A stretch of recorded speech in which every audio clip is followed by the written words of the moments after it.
Queridos, eu vou abrir uma sessão de confissão de pecados agora, tá ok? Fiquem tranquilos, eu não vou pedir para você confessar os seus, eu vou confessar o meu. Eu já fui noveleiro. Até aquele momento em que eu percebi que novelas eram produtos culturais que tinham como objetivo transmitir ideias e infundir no nosso coração narrativas. Verdade é que essas narrativas, elas acabavam sendo absorvidas de maneira imperceptível. E é justamente esse o objetivo das novelas, especialmente das novelas da Globo. A Globo tem como objetivo, por meio desses produtos, infundir ideias. E uma vez que elas são absorvidas de maneira imperceptível, daqui a pouco nós estamos vivendo de acordo com aquelas propostas, de acordo com aquelas narrativas que são veiculadas, são transmitidas por meio dos seus produtos culturais, a saber, as novelas. Há muitos anos atrás, numa época em que a maioria de vocês, talvez a exceção do André, não eram nascidos ainda, uma novela fez muito sucesso, muito sucesso. Eu devia ter algo em torno de uns 6 anos de idade e ela bombou. Bombou muito em função de uma música que era interpretada pela cantora conhecida, cantora brasileira Gal Costa. E ela, não só a música, fez com que a novela se popularizasse, mas a própria protagonista, a personagem principal da novela, ficou muito famosa, muito badalada, em função da relação que se estabeleceu entre a personagem e a música. Que música era essa? Era a Modinha para Gabriela. Gabriela era um nome, o título da novela. E vejam só o que diz a segunda estrofe e o refrão dessa modinha. Quem me batizou, quem me nomeou, pouco me importou. É assim que eu sou. Gabriela, sempre Gabriela. Eu sou sempre igual, não desejo mal, amo o natural, etc e tal. Eu nasci assim, eu cresci assim, eu sou mesmo assim. Vou ser sempre assim, Gabriela, sempre Gabriela. Gente, essa música fez um sucesso estrondoso. As pessoas cantarolavam a modinha para Gabriela. Agora, não sei se você observou, a proposta dessa música é uma proposta da qual nós deveríamos nos afastar. Por quê? Porque ela propõe e trata a estagnação como algo positivo. Eu sou assim, eu sempre serei assim, eu não vou mudar e você que se incomodou, que se mude. A estagnação, diferente de ser uma situação a ser louvada, diferente de ser uma situação a ser badalada, pelo contrário, deveria ser motivo de tristeza. Porque pessoas que não mudam, pessoas que permanecem como estão, aonde estão, da maneira que são, essas pessoas não se desenvolvem. E o não desenvolvimento é uma realidade triste. Queridos, o Evangelho não nos chama para a estagnação. Aqueles que estão em Cristo não foram chamados para continuarem como estão. Na realidade, eles são chamados para serem e se esforçarem num processo de desenvolvimento que foi iniciado e que é sustentado pelo Senhor. Por isso, no texto no qual vamos refletir hoje, que é o texto de Filipenses, capítulo 2, do versículo 14 ao versículo 18, nós vamos observar que a orientação de Deus se afasta, se distancia da estagnação. Porque nós veremos que a vida cristã não é marcada pela estagnação, mas por práticas que desenvolvem a salvação. Então peço que você, por favor, abra a sua Bíblia aí em Filipenses capítulo 2, do verso 14 ao verso 18, texto no qual vamos refletir e cuja ideia central é esta que acabei de compartilhar com vocês, dando continuidade a esta série de mensagens intitulada Cristo, nossa verdadeira alegria. Então, por favor, abra aí a sua Bíblia, texto sagrado que se encontra ali em Filipenses capítulo 2, do verso 14 ao verso 18, que diz assim: façam tudo sem queixas nem discussões, para que venham a tornar-se puros e irrepreensíveis, filhos de Deus inculpáveis no meio de uma geração corrompida e depravada, na qual vocês brilham como estrelas no universo, retendo firmemente a palavra da vida. Assim, no dia de Cristo eu me orgulharei de não ter corrido nem me esforçado inutilmente. Contudo, mesmo que eu esteja sendo derramado como oferta de bebida sobre o serviço que provém da fé que vocês têm, o sacrifício que oferecem a Deus, estou alegre e me regozijo com todos vocês. Estejam vocês também alegres e regozijem-se comigo. Normalmente eu inicio a exposição do texto com uma breve recordação. E isso é importante porque alguns de vocês não vêm acompanhando essa série. E é importante que essa recapitulação seja feita para que vocês tomem pé da situação e possam, a partir daqui, caminhar conosco, sabendo o que aconteceu, ou tendo pelo menos uma ideia geral daquilo que foi tratado nos domingos anteriores. Já estamos nessa série, Cristo, a nossa verdadeira alegria, já há 2 meses. Chegamos nesse capítulo, capítulo 2, e temos exposto esse capítulo nessas últimas 3, 4 semanas. Hoje nós chegamos em Filipenses capítulo 2, do verso 14 ao verso 18.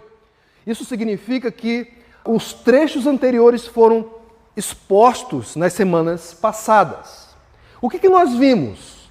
Pelo menos o que vimos mais recentemente. Vimos que o apóstolo Paulo fez um pedido para os filipenses ali no capítulo 2, versículo 2. Completem a minha alegria. Nós vimos que o apóstolo Paulo fez essa solicitação. E vimos também que no versículo 1 deste mesmo capítulo, o apóstolo Paulo já adiantou para os filipenses que eles tinham todos os recursos para que pudessem atender ao pedido feito. Eles tinham todas as condições, porque eles estavam em Cristo, eles poderiam atender ao pedido feito. Ou seja, uma vez que a missão foi dada, era possível que ela fosse cumprida. O apóstolo Paulo, ele expôs algumas dificuldades que aquela igreja estava passando, experimentando. 2 delas, eles estavam experimentando uma fraca unidade e alguns deles estavam padecendo com orgulho e estavam se concentrando nos seus próprios interesses, esquecendo os interesses dos outros irmãos, quando na realidade, porque eles estavam em Cristo e porque eles foram chamados pelo Evangelho, eles foram convocados a não se concentrarem apenas nos seus interesses, mas também nos interesses dos outros. O orgulho estava ocupando um lugar tão predominante no coração daqueles irmãos que eles estavam se esquecendo dos outros. Então, a igreja de Filipos estava padecendo com esses problemas. Uma alta taxa de orgulho, uma baixa taxa de unidade. E aí o apóstolo Paulo faz o pedido para que eles completassem a alegria, tendo um mesmo pensamento, um mesmo amor, um só espírito, uma mesma atitude. E aí ele indica uma atitude que deveria ser imitada. a atitude de ninguém menos que Jesus. Seja a atitude de vocês a mesma de Cristo Jesus. Então, o apóstolo Paulo apontou para um modelo elevadíssimo, a imitação de ninguém menos do que o Filho de Deus. Queridos, e aí na semana passada, nós, por meio do Vitor, nos concentramos nos versículos 12 e 13. Agora vejam, no versículo 5, texto que acabei de mencionar, o apóstolo Paulo disse: seja a atitude de vocês a mesma de Cristo Jesus. E lá no versículo 8, o apóstolo, descrevendo a atitude de Cristo, ele disse: e foi obediente até a morte e morte de cruz. Isso está no versículo 8. No versículo 12, Paulo diz: assim, meus amados, como sempre vocês obedeceram não apenas na minha presença, porém muito mais agora na minha ausência. Este assim, queridos, aqui é literalmente a palavra portanto.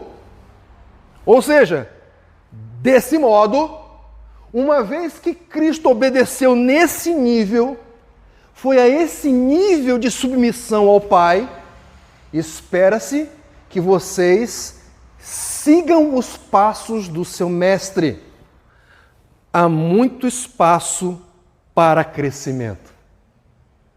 Vocês obedecem, é verdade. Vocês já estão dando provas de comprometimento, de cooperação com o Evangelho, com certeza. Mas vocês não chegaram no ponto final. Vocês não podem dizer: estamos prontos. Vocês não podem dizer: não falta mais nada para a gente. Chegamos no ponto culminante da vida cristã. Não! Porque ao olhar para a obediência de Cristo e compará-la com a nossa, a conclusão inevitável é: gente, falta muito. Falta muito. E é por isso que vocês são chamados a não ficarem estagnados, mas a desenvolver a salvação que vocês receberam. Vocês são chamados para isso. Desenvolver ou pôr em ação a salvação de vocês com temor e tremor. Então, na semana passada, o Vitor, ele se concentrou nesses dois versículos, versículos 12 e 13. O texto sob foco é o texto que vai do versículo 12 ao 18. Só que nós, para efeitos didáticos, dividimos esse trecho. Na semana passada, como eu disse, Vitor se concentrou nos versículos 12 e 13. Hoje, nós vamos seguir nesse texto a partir do versículo 14 e vamos até o 18. Mas é um texto só. Como eu disse, essa divisão foi para efeito didático. O que nós podemos observar com clareza aqui nesta passagem? Que vai do 12 ao 18. Esse trecho tem 3 imperativos. O primeiro imperativo é um imperativo mais geral.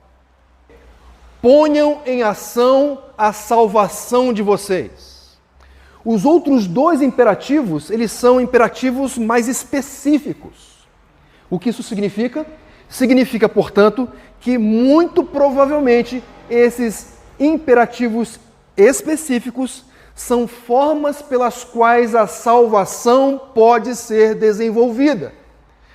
Imagine a seguinte situação.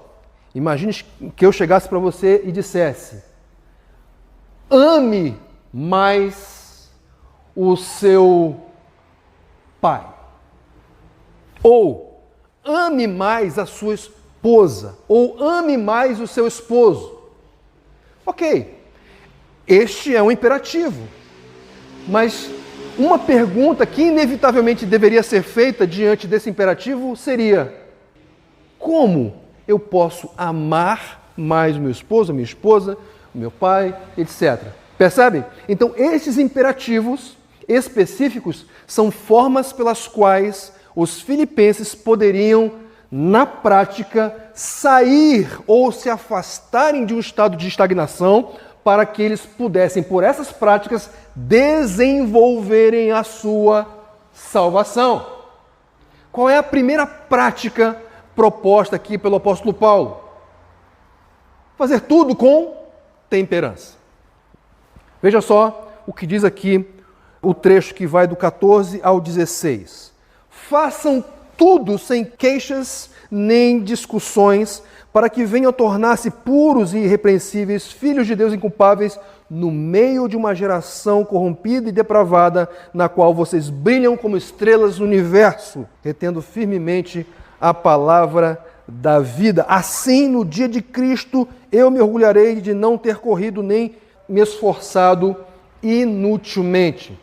Queridos, esse trecho aqui vai responder a 3 perguntas. O que? Para quê? E com o quê? O que deve ser feito? É a primeira pergunta que vamos responder aqui.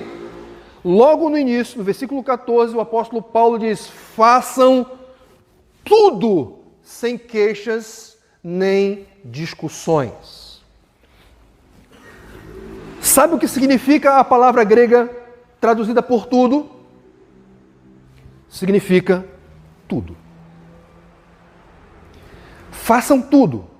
Então, tente imaginar a sua vida. A sua vida, ela é caracterizada por uma série de práticas. Pois é, todas essas práticas estão incluídas neste tudo. Só que este tudo que deve ser feito sempre vai envolver, e invariavelmente vai envolver, comunicação. Expressão verbal. O apóstolo Paulo diz assim: façam tudo sem queixas nem discussões. Queridos, eu poderia tecer aqui os significados ou os sinônimos destas 2 palavras, queixas e discussões. Mas ao invés de fazer isso, eu gostaria de apresentar para vocês alguns exemplos bíblicos que ilustram a ideia que cada uma dessas palavras transmite. O primeiro texto se encontra lá em Lucas capítulo 7. Eu peço que você abra, por favor, a sua Bíblia ali. Lucas capítulo 7, a partir do versículo 36. Quando o texto de Filipenses 2,14 usa a palavra queixas, a que ele está se referindo? Esse texto aqui, de Lucas capítulo 7, ilustra o que Paulo quer dizer com essa palavra. Diz assim: convidado por um dos fariseus para jantar, Jesus foi à casa dele e reclinou-se à mesa.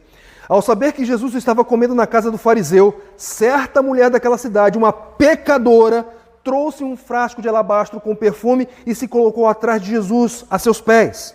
Chorando, começou a molhar-lhes os pés com suas lágrimas. Depois, os enxugou com os seus cabelos, beijou-os e os ungiu com perfume. Versículo 39. Atenção aqui. Ao ver isso, o fariseu que havia convidado disse a si mesmo: se este homem fosse profeta, saberia quem nele está tocando e que tipinho de mulher ela é, uma pecadora. Essa foi uma expressão para ele mesmo. Foi uma comunicação mais interna do que uma comunicação aberta. Foi um murmúrio, foi um resmungo que não seria capaz até de ser percebido pelas pessoas próximas. O problema é que aquele homem se manifestou daquela forma do lado de Jesus, que era 100% homem, mas também era Deus. Ele conhecia os pensamentos daquele homem. Tanto é que a continuação do texto é a expressão de repreensão, de exortação, de reprovação de Jesus em relação àquele homem.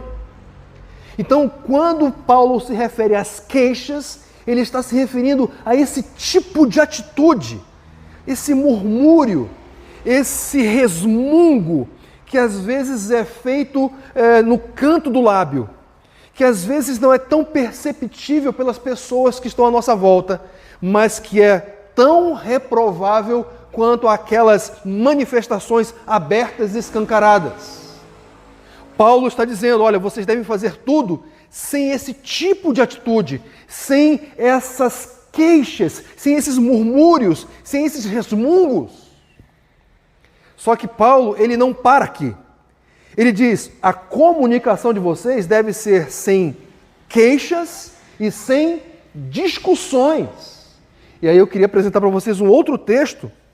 Este agora está mais para o começo da Bíblia, Êxodo capítulo 17.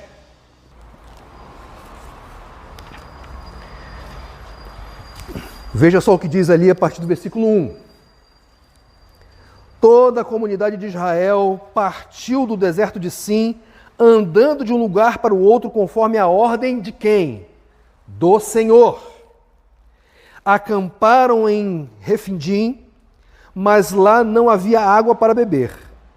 Por essa razão, queixaram-se a Moisés e exigiram: dê-nos água para beber.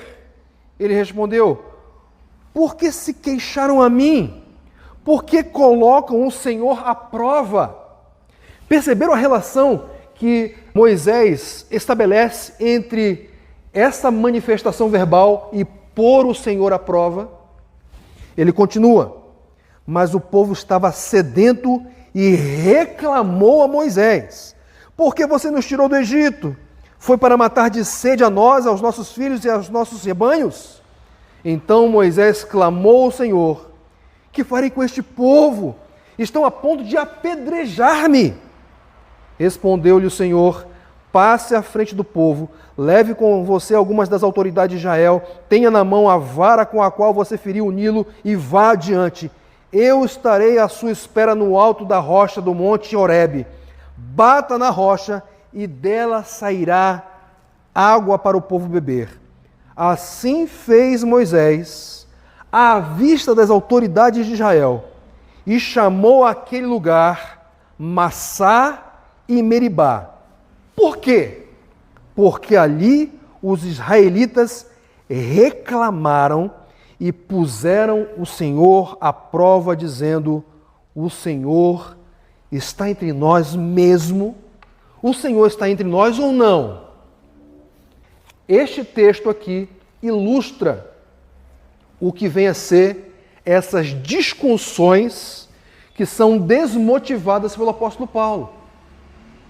É isso aqui. Diferente do murmúrio, do resmungo, essas discussões são manifestações verbais abertas e que não só produzem prejuízo para quem as expressa, mas também conduz, arrasta outras pessoas nesse contexto e nessa realidade de reclamação, de murmuração, de queixa. É uma comunicação que tem como produto, que tem como resultado conflito, confusão, afastamento, quebra da comunhão. Então o apóstolo Paulo, ele dá essas orientações. Façam tudo, sem queixas, nem discussões. Com isso o apóstolo Paulo está dizendo que o cristão, ele tem uma maneira típica de se comunicar.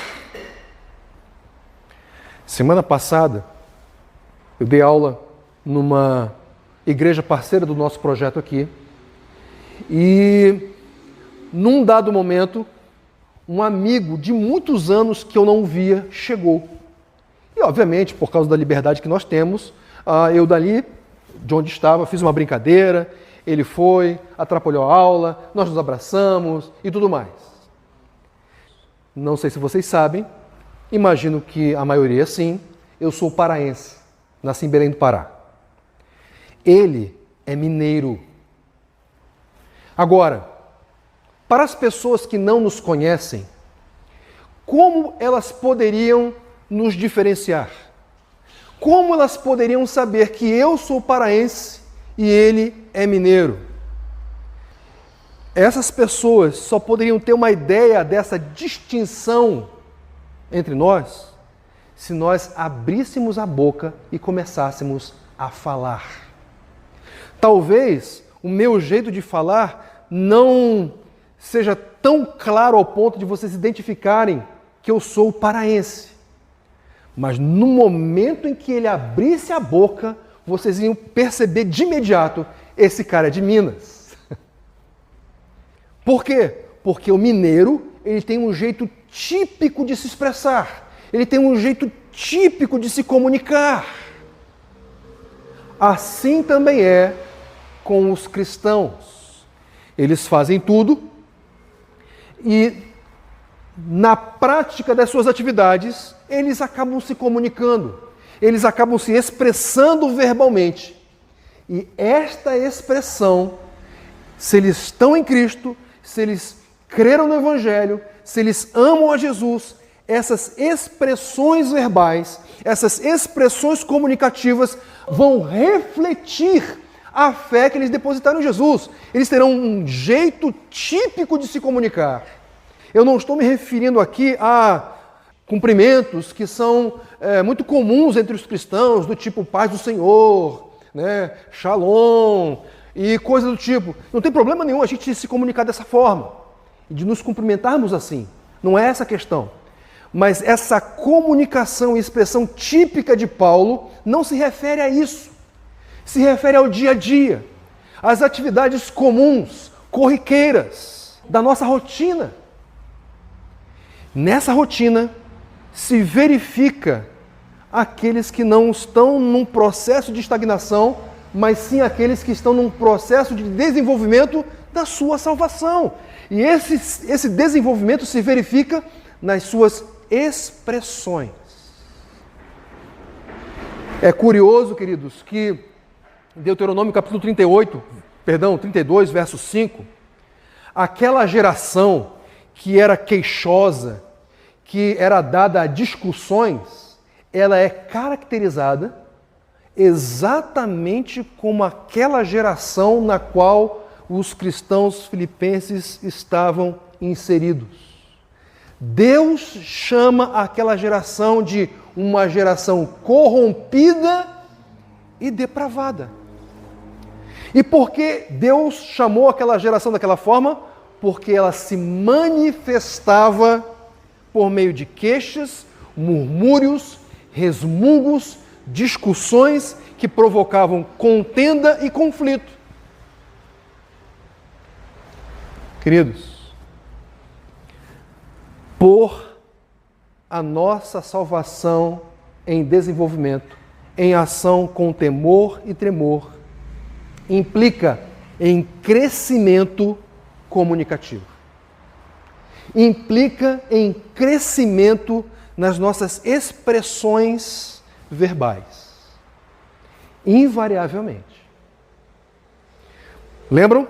No começo eu disse que esse trecho do 14 ao 16 responde a 3 perguntas.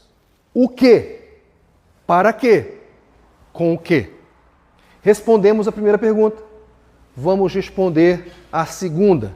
Façam tudo sem queixas nem discussões. O texto continua dizendo, para que...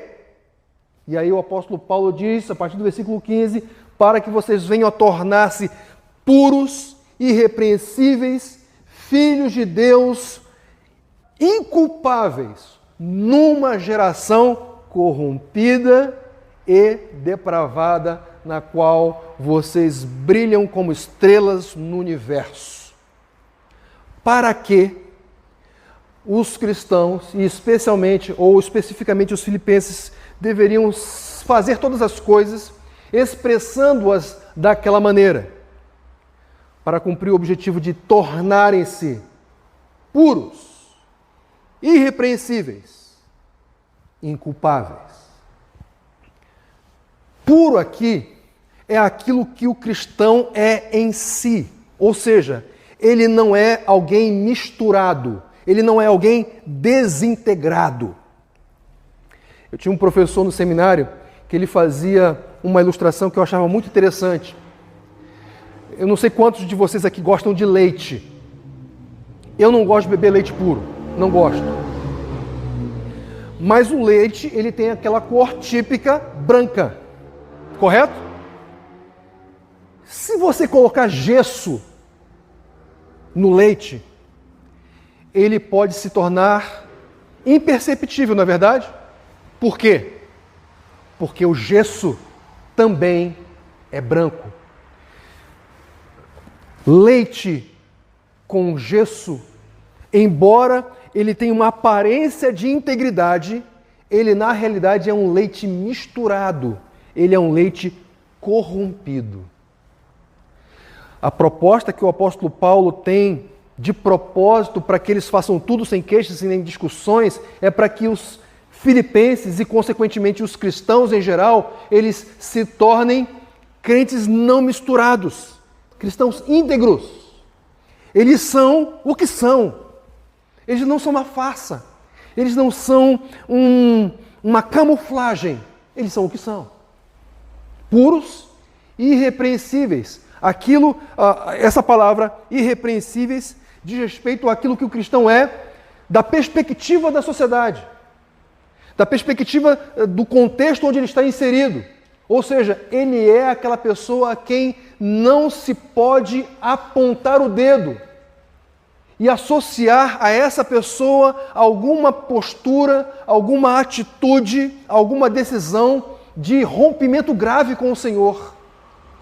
Ela tem uma reputação reconhecida, ao ponto de que ninguém pode acusá-lo de maus feitos. Isso não significa que ele deixe de ser pecador, mas significa sim que mesmo sendo pecador, ele é alguém que procura, que se esforça, que ele empreende as suas forças para obedecer a Deus em todos os segmentos e aspectos da sua vida. E o apóstolo Paulo continua dizendo, como filhos de Deus irrepreensíveis. E aqui é a ideia do cristão diante de Deus. Essa palavra, ela tem uma relação muito íntima com um sistema sacrificial judaico. Embora não tenha sido necessariamente desejo do apóstolo Paulo fazer com que os crentes de Filipenses fizessem qualquer tipo de associação com esse sistema sacrificial que era relativamente estranho para eles, porque a igreja de Filipos era uma igreja predominantemente gentílica. Mas o fato é que esta palavra, ela faz uma alusão ao animal que era utilizado nos sacrifícios. E esse animal que deveria ser apresentado no sacrifício, ele deveria ser sem defeito. Ou seja, se o animal apresentasse essas características, ele seria aceito por Deus, bem como aquele que o estivesse oferecendo. Essa é a ideia de inculpável aqui. É alguém que é aceito pelo Senhor. E, obviamente, consequentemente, tem a relação com aquilo que já foi experimentado em Cristo Jesus. E o que eles experimentaram em Cristo Jesus? O cancelamento da culpa do pecado que eles tinham antes de crer no Evangelho. Agora, eu não sei se vocês observaram, mas o texto, ele indica o para quê, o propósito, para que vocês venham a tornar-se puros, irrepreensíveis, filhos de Deus inculpáveis. Sabe o que é estranho nesse propósito aqui, queridos? É que o apóstolo Paulo propõe que eles venham a tornar-se aquilo que em Cristo eles já eram.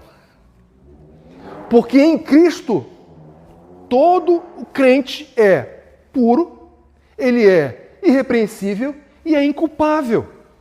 Então a pergunta, o que o apóstolo Paulo quer dizer com essas palavras?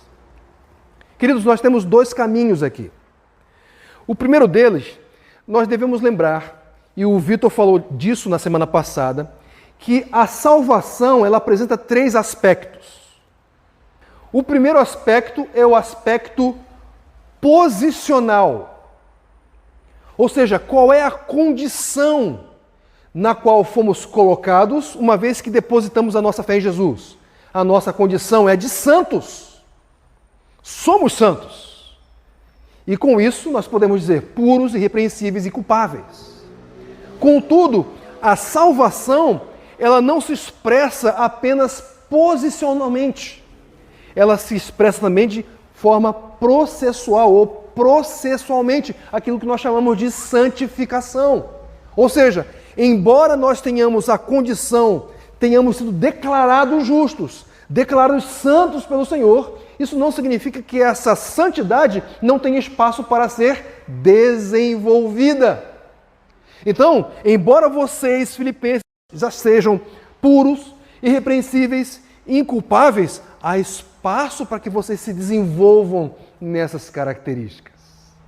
E o terceiro aspecto da salvação é o aspecto final, o da glorificação, em que nós não mais conviveremos com a presença do pecado, que é um grande obstáculo, um grande inimigo, um grande opositor nesse desenvolvimento da nossa fé. Então o apóstolo Paulo, ele está se concentrando especialmente nesse aspecto processual da salvação. Entenda, santificação. Agora vejam, ele diz assim: para que vocês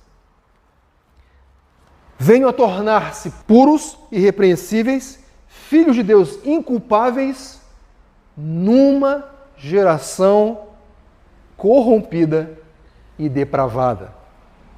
E ele diz, na qual vocês brilham como estrelas no universo.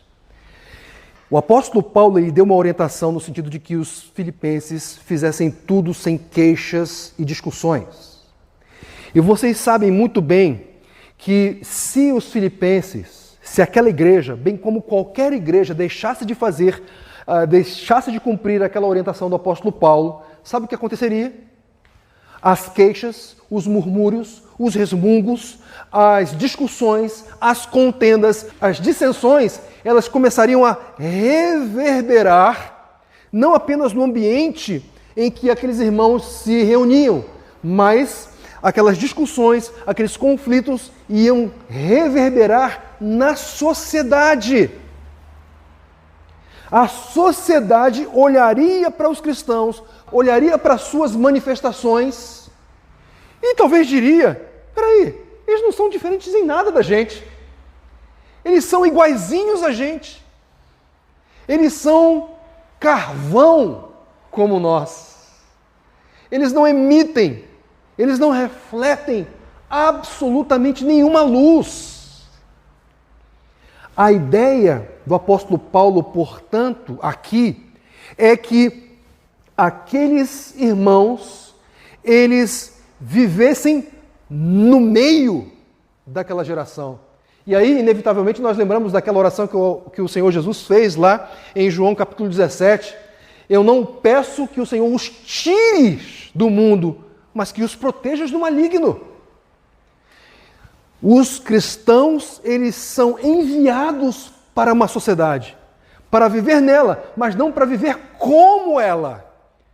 Não para viver como carvões, mas para viver como estrelas que brilham no universo, como astros que refletem a luz do sol da justiça, como astros que iluminam uma sociedade em trevas.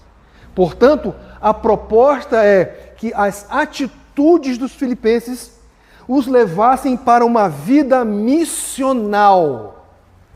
Uma vida não apenas que se concentra e que pensa nas questões internas da igreja. Isso é importante, isso deve acontecer, mas uma vida que pensa na sociedade, pensa no testemunho do Evangelho, pensa na vida do Evangelho na sociedade onde Deus nos inseriu. Deus colocou esta igreja aqui neste bairro. Deus, portanto, tem um propósito para este bairro. Deus quer, eu não tenho dúvida quanto a isso, Ele quer que nós sejamos astros, estrelas, brilhando neste universo. Todos nós sabemos, quando nós olhamos para cima, especialmente à noite, o nosso teto é escuro, é ou não é?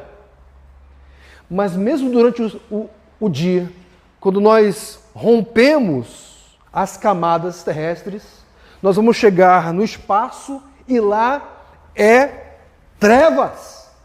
É ou não é? Contudo, ainda que as trevas sejam predominantes, há estrelas, há astros, e eles estão emitindo luz, de modo que as trevas não sejam trevas absolutas. O nosso mundo jaz em trevas, mas as trevas não são absolutas. Sabe por quê? Porque há um sol da justiça, cuja luz é inextinguível, inesgotável e é refletida pelos filhos que Ele colocou nessa escuridão. Eu e você. Brilhemos. Somos, portanto, chamados para uma vida missional. É isso que o apóstolo Paulo está propondo aqui. Agora vejam. Respondemos ao quê? O para quê? E agora vamos para a última pergunta desse primeiro bloco, que é a pergunta com o quê? Ele diz, como estrelas, brilhando como estrelas no universo, retendo a palavra, aliás, retendo firmemente a palavra da verdade, ou a palavra da vida. E aí o apóstolo Paulo continua dizendo, assim, no dia de Cristo, eu me orgulharei de não ter corrido nem me esforçado inutilmente. O que deve ser feito? Tudo com temperança. Para quê? Para que nos tornemos puros, irrepreensíveis e culpáveis, brilhantes nessa sociedade em trevas. Com o quê? Ou seja, qual o instrumento que Deus vai utilizar para que nós, de fato, brilhemos como Ele quer que nós brilhemos? A resposta, queridos, é a palavra da vida. Mateus capítulo 5, verso 16, aqui na parede nós temos Mateus capítulo 5, verso 14. Primeira frase, vocês são a luz do mundo. No versículo 16, ele diz assim, assim brilha a luz de vocês diante dos homens. Para quê? Para que vejam as suas boas obras e glorifiquem ao Deus de vocês que está nos céus. Vejam, isso é a palavra de Deus dando essa orientação. Gente, sem palavra de Deus não há desenvolvimento na fé. Sem palavra de Deus não temos como sair da estagnação. Sem a palavra de Deus não tem como mudar. Sabe por quê? Porque é por meio da palavra de Deus que os seus filhos são santificados. João capítulo 17, verso 17. Santifica-os na verdade, a tua palavra é a verdade. Então, um instrumento que Deus dispôs para os seus filhos, para que eles possam se desenvolver na fé, caminhar e pôr em ação a sua salvação, é a palavra da vida. Então, sem palavra, sem mudança. Mas com palavra, gente, há mudança. E mais do que isso, há uma influência, há um produto. Que produto é esse? Alegria.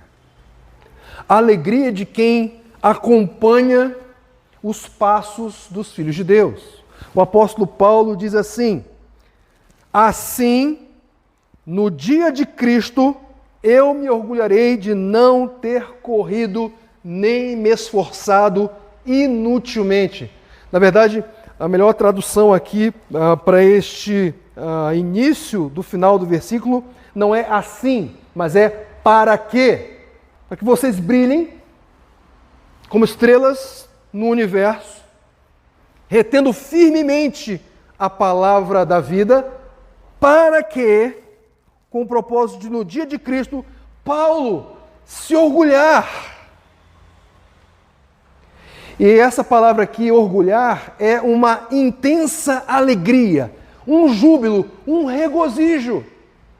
Um regozijo que é produzido pela atitude dos irmãos, pela obediência dos irmãos, pela caminhada dos irmãos, sendo aquilo para o que foram chamados, estrelas que brilham nas trevas. E é muito interessante porque o apóstolo Paulo usa uma figura aqui, a figura do ginásio.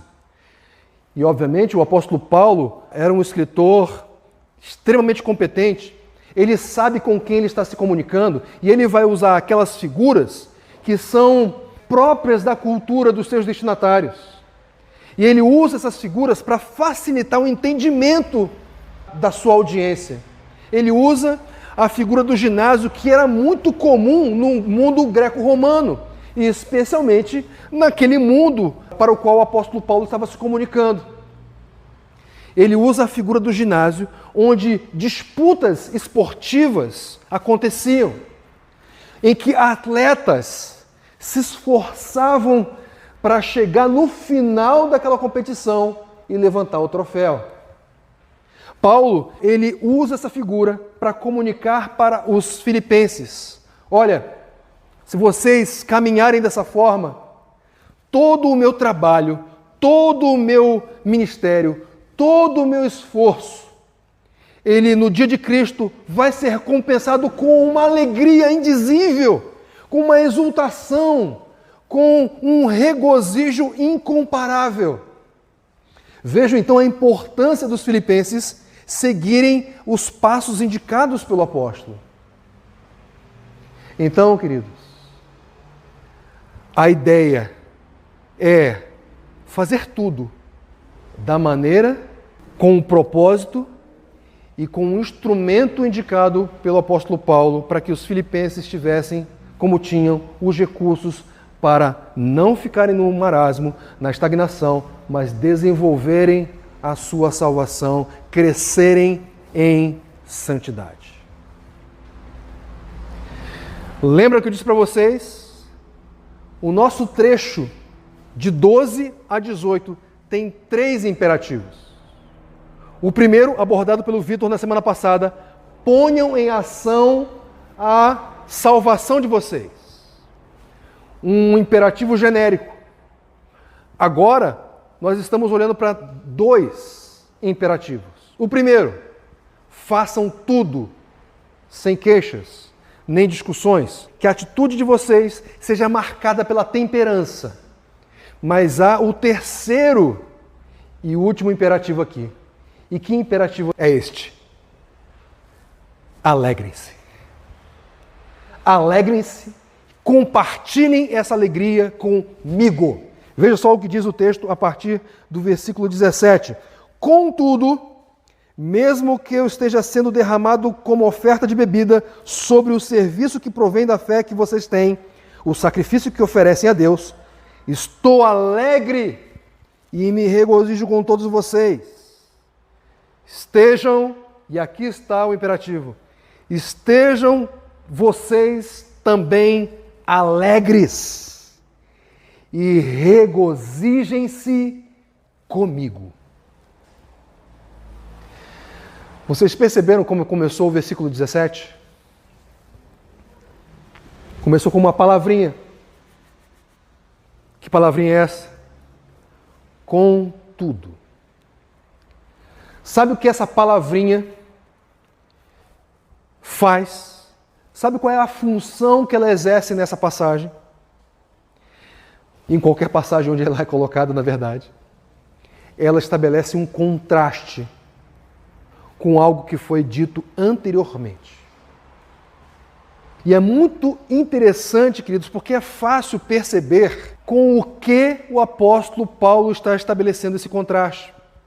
No versículo imediatamente anterior, o apóstolo Paulo usou uma figura, uma ilustração, para que os filipenses tivessem um entendimento mais figurativo, digamos assim, do que o apóstolo Paulo pretendia. Agora, mais uma vez, o apóstolo Paulo, depois da palavrinha contudo, ele usa uma figura. Então, o que está acontecendo aqui? Este contudo está colocando em contraposição, está contrastando as duas ilustrações apresentadas pelo apóstolo Paulo aqui. Primeiro, a imagem, a ilustração do ginásio, em contraste com a ilustração da bebida que é derramada. Na primeira ilustração, o apóstolo Paulo considera acompanhar de forma perseverante até o dia de Cristo Jesus a postura, a atitude dos filipenses. Só que agora ele usa uma outra figura que nos leva para uma interrupção, que tem relação com morte. Ele diz assim: contudo, mesmo que eu esteja sendo derramado como oferta de bebida sobre o serviço que provém da fé que vocês têm, o sacrifício que oferecem a Deus. Uma bebida sendo derramada sobre um sacrifício.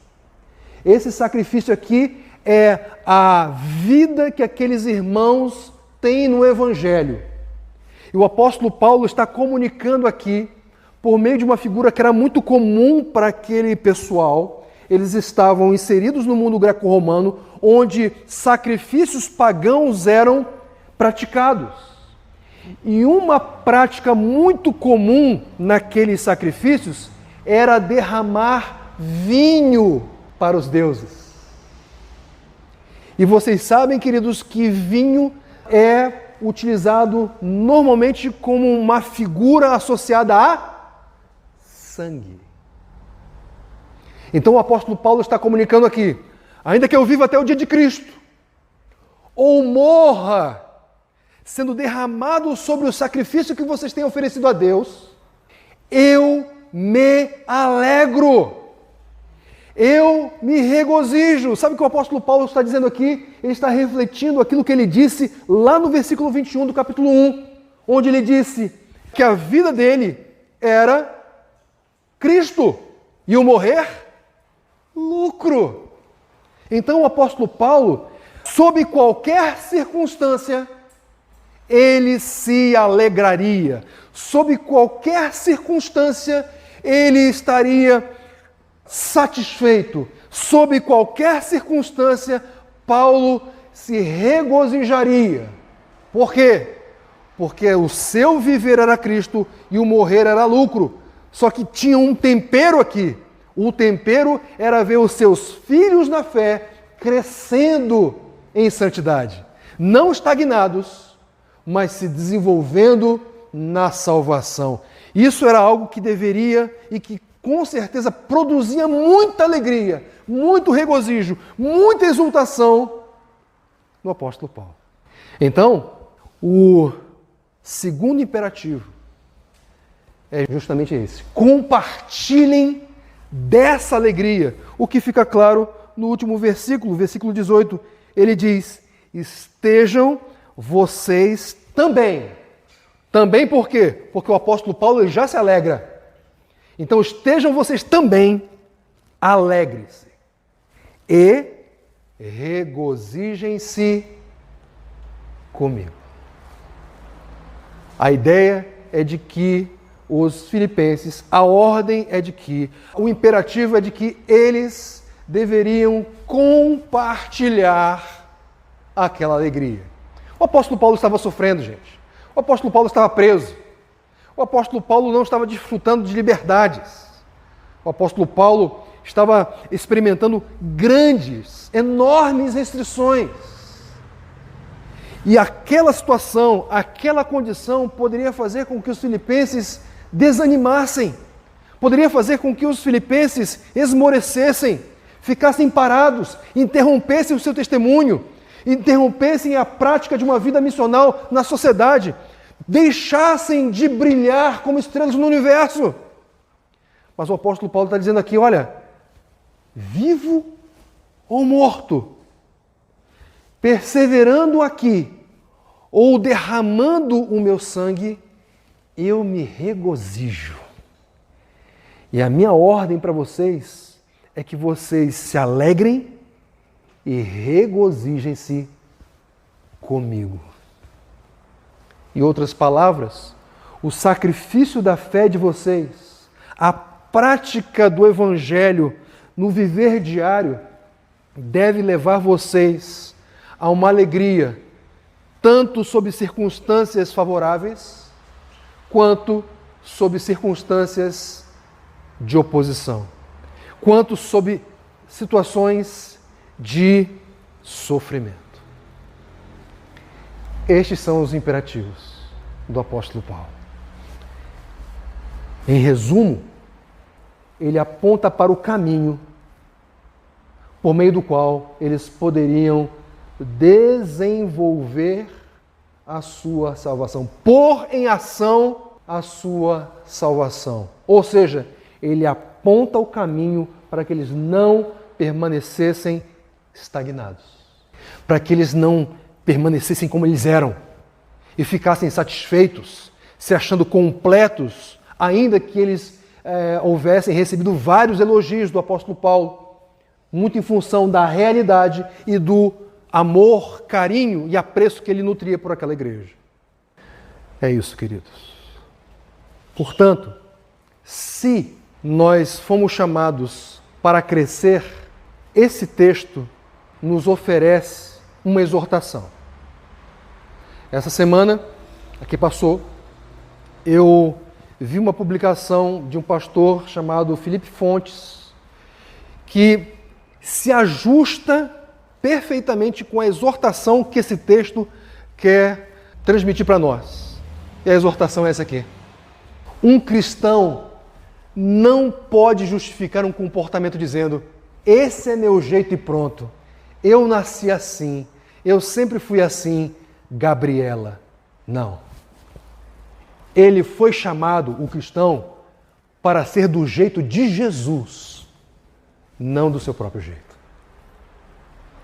Essa é uma exortação que podemos extrair de um texto como esse. Por quê? Porque a vida cristã não é marcada pela estagnação, mas por práticas que desenvolvem a salvação.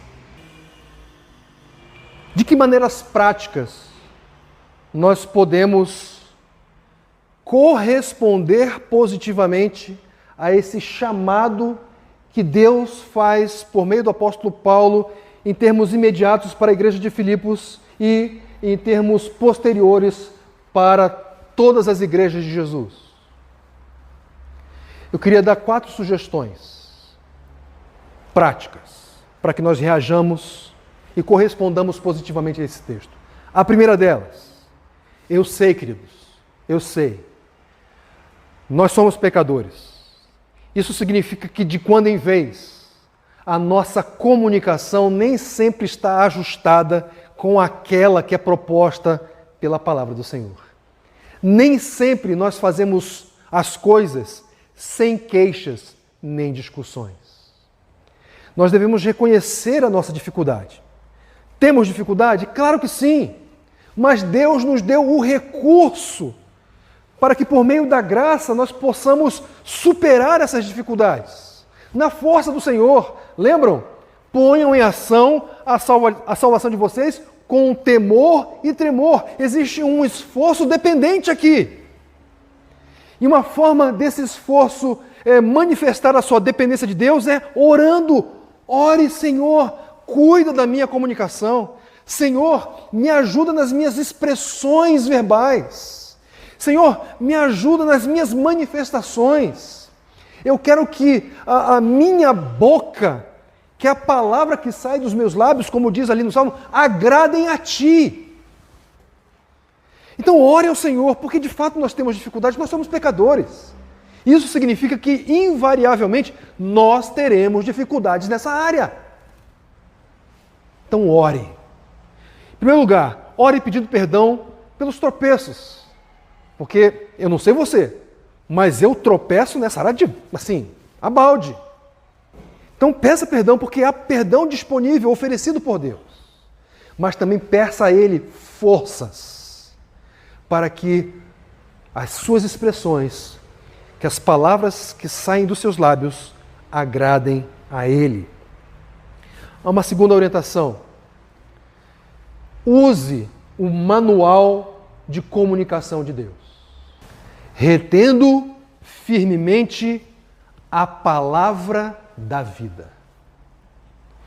Usemos o manual de Deus.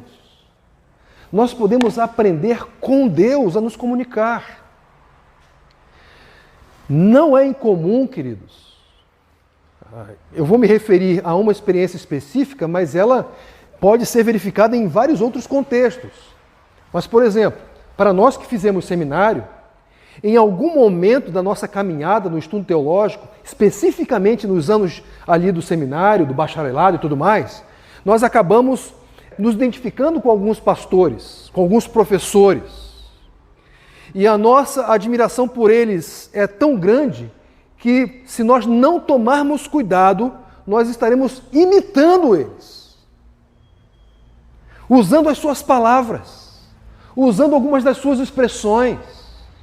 Não tem problema nenhum você fazer referência às expressões que são utilizadas. O problema é quando você é anulado por causa de uma admiração e deixa de ser você e passa a ser o professor sendo interpretado ali. Mas isso é muito comum. O contato contínuo, a admiração crescente faz com que nós reproduzamos os trejeitos, a maneira de se comunicar, a maneira de abordar daqueles nossos professores.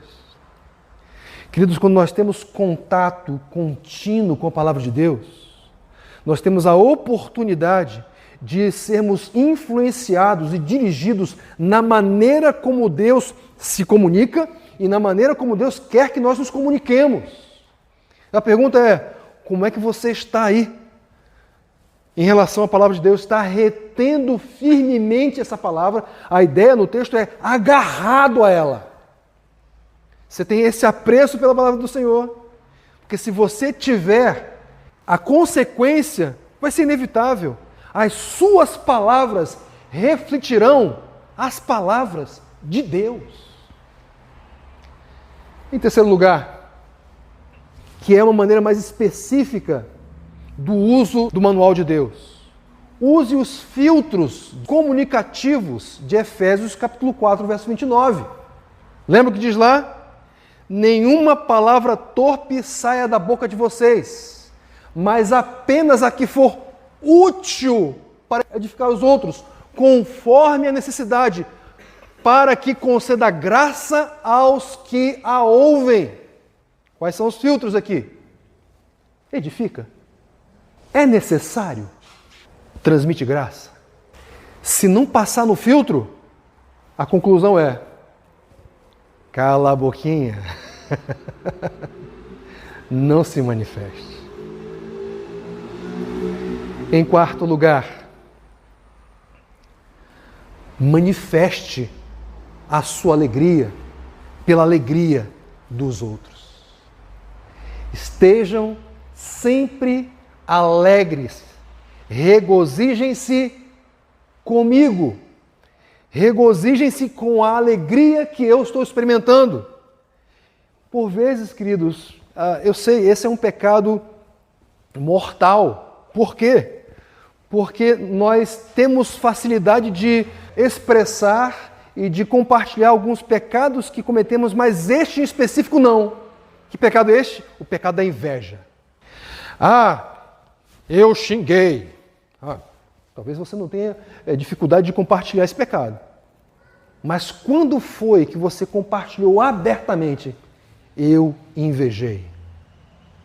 Eu duvido que alguém aqui presente tenha feito isso. Pecado mortal. Pelo que se caracteriza a inveja? A inveja, ela não se alegra com a alegria dos outros. É o contrário. A inveja faz com que você se entristeça com o progresso, com o êxito, com a alegria alheia. O chamado cristão é um chamado no sentido contrário, no sentido de que nós nos alegremos com a alegria, com o progresso, com o desenvolvimento dos outros e manifestemos isso claramente. A propósito, a própria manifestação é um exercício para que nós façamos isso. Um exercício para que nós cresçamos nisso. Nos alegrarmos com a alegria, com o regozijo, com a exultação do outro. 4 caminhos que podem nos ajudar nesse processo de desenvolvimento que Deus quer que seja experimentado por cada um dos seus filhos. Por quê? Porque a vida cristã não é marcada pela estagnação, mas por práticas que desenvolvem a salvação. Lembram da cantiga para Gabriela? Quem me batizou, quem me nomeou, pouco me importou. É assim que eu sou. Gabriela, sempre Gabriela. Eu sou sempre igual. Não desejo mal. Amo o natural e coisa e tal. Eu nasci assim, eu cresci assim, eu sou mesmo assim, vou ser sempre assim. Gabriela, sempre Gabriela. Essa não é a modinha de um cristão. Porque essa modinha é a modinha da estagnação. A modinha do cristão é outra. Que modinha é essa? Gálatas 2:20. Fui crucificado com Cristo. Assim, não sou eu quem vive, mas Cristo vive em mim. E a vida que agora vivo no corpo, vivo-a pela fé no Filho de Deus, que me amou e se entregou por mim. Ah, Abner, é difícil. Sim, é difícil. Mas, meus amados, sabe qual é a grande e bendita notícia? É que se você está em Cristo, significa que Ele vive a vida dele em você. Por isso é possível. É possível. É possível pela fé no Filho de Deus. E é motivada pela realidade de que Ele nos amou e se entregou por nós. Ah, queridos, nós estamos em Cristo e temos a motivação que vem dele, pela expressão do seu amor por nós. Um amor que foi obediente até a morte e morte de cruz. A vida cristã não é marcada pela estagnação. Não é. Porque Cristo vive em nós. E a sua presença, por meio do seu Espírito, é a garantia de que nós não ficaremos estagnados. A vida cristã não é marcada pela estagnação, mas por práticas que desenvolvem a salvação.